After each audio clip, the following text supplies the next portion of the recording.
Praise the Lord. क्या आप जानते हैं कि बाइबल इंडिया के बारे में और इंडियन गॉड्स के बारे में क्या कहती है?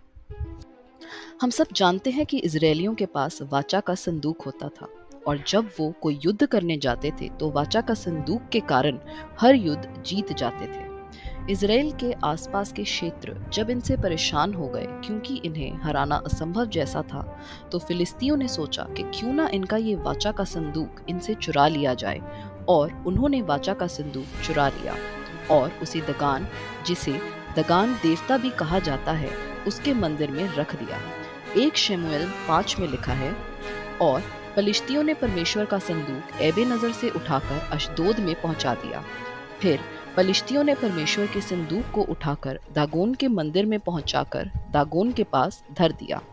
बिहान को अशदोदियों ने तड़के उठकर क्या देखा कि दागोन यहोवा के संदूक के सामने औंधे मुंह भूमि पर गिरा पड़ा है। तब उन्होंने दागोन को उठाकर उसी के स्थान पर फिर खड़ा किया। फिर बिहान को जब वो तड़के उठे तो क्या देखा कि दागोन यहोवा के संदूक के सामने औंधे मुंह भूमि पर गिरा पड़ा है, और दागोन के सर और दोनों हथेलियां डेवड़ी पर कटी हुई पड़ी हैं। निदान दागोन का केवल धड़ समूचा रह गया। इस कारण आज के दिन तक भी दागोन के पुजारी और जितने दागोन के मंदिर में जाते हैं, वो अशदोद में दागोन की डेवड़ी पर पांव नहीं धरते। तब यहोवा का हाथ अशदोदियों के ऊपर भारी पड़ा और वो उन्हें नाश करने लगा, और उसने अशदोद और उसके आसपास के लोगों के गिल्टियां निकाली। ये हाल देखकर अशदोद के लोगों ने कहा, इज़राइल के देवता का संदूक हमारे मध्य नहीं रहने पाएगा, क्योंकि उसका हाथ हम पर और हमारे देवता दागोन पर कठोरता के साथ पड़ा है। तब उन्होंने पलिश्तियों के सब सरदारों को बुलवा भेजा और उनसे पूछा, हम इज़राइल के देवता के संदूक से क्या करें? वो बोले, इज़राइल के परमेश्वर के संदूक को घुमाकर गत में पहुंचाया जाए। तो उन्होंने इज़राइल के परमेश्वर के संदूक को घुमाकर गत में पहुंचा दिया। दागोन एक ऐसा देवता है जिसके नीचे का शरीर मछली का है और ऊपर का मनुष्य का है। पर ये वाक्य तो आप सब पहले से जानते हैं, लेकिन जो अब मैं बताने वाली हूँ वो आप पहले से नहीं जानते कि इनका हिंदू गॉड से क्या लेना देना है। तो तैयार हो जाइए एक शॉकिंग रियलिटी के लिए। दागोन हिंदू धर्म के देवता विष्णु हैं। चलिए इसका प्रमाण ढूंढते हैं।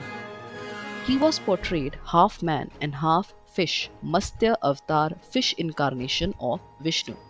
दागोन हिंदू देवता विष्णु का सबसे पहला फिश अवतार है। हिंदू धर्म में विष्णु भगवान के 10 अवतार बताए गए हैं। Acts chapter 14। लुस्त्रा में एक मनुष्य बैठा था जो पांव का निर्बल था।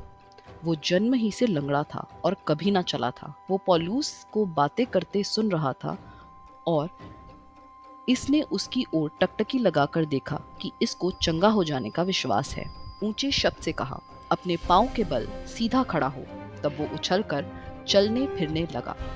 लोगों ने पौलुस का ये काम देखकर लुकाउनिया भाषा में ऊंचे शब्द से कहा, देवता हमारे पास उतर आए हैं। और उन्होंने बरनबास को ज्यूस और पौलुस को हिरमेस कहा, क्योंकि वो बातें करने में मुख्य था।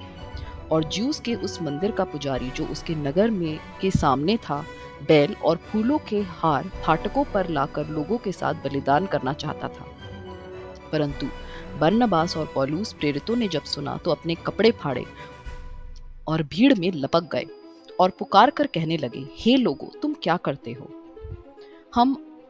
हम भी तो तुम्हारे समान दुख सुख भोगी मनुष्य हैं और तुम्हें सुसमाचार सुनाते हैं कि तुम इन व्यर्थ वस्तुओं से अलग होकर जीवते परमेश्वर की ओर फिरो, जिसने स्वर्ग और पृथ्वी और समुद्र और जो कुछ उनमें है बनाया। यहाँ आप देख सकते हैं कि बरनबास को ज्यूस कहकर बुलाया गया है, जो कि आज भी बहुत पॉपुलर है। पर इसका इंडियन गॉड से क्या संबंध है? ज्यूस एक बहुत ही पावरफुल और फेमस ग्रीक गॉड था। एंशिएंट हिंदुइज्म में इसको दायूस नाम से पूजा जाता था। दायूस एक ऋग्वेदिक गॉड है जो thunder, lightning, rain and winds को कंट्रोल करता है। और अगर आप इंद्र गॉड को भी देखें तो वो भी sky, lightning, weather, thunderstorms इत्यादि चीज़ों को कंट्रोल करता है। आगे बात करते हैं इंडिया की। तो बाइबल में इंडिया के बारे में भी लिखा है, बल्कि पूरा एक चैप्टर उसके बारे में है। ओल्ड टेस्टामेंट की बुक ऑफ एस्थर।